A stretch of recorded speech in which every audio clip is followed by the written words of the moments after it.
Hello everyone, welcome back to my channel. If you've opened Discord and it's just showing a grey screen or it's stuck on loading without launching properly, don't worry. In this video, I'll show you a simple and effective way to fix it. So first, right-click on your taskbar and open Task Manager. Once Task Manager opens, look for the Discord application in the list of running processes. When you find it, right-click on it and choose End Task. This will completely close Discord if it's frozen or stuck in the background. Next, close Task Manager and press Windows plus R on your keyboard to open the Run dialog box.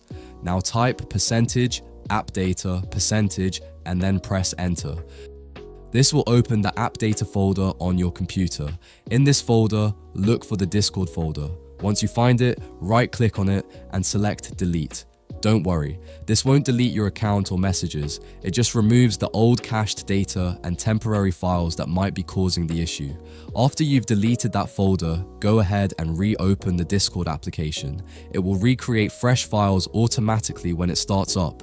And that's it. Your Discord grey screen problem should now be fixed. You should see Discord loading normally and launching without any issues. If this helped you out, don't forget to like the video, subscribe, and let me know in the comments if it worked for you.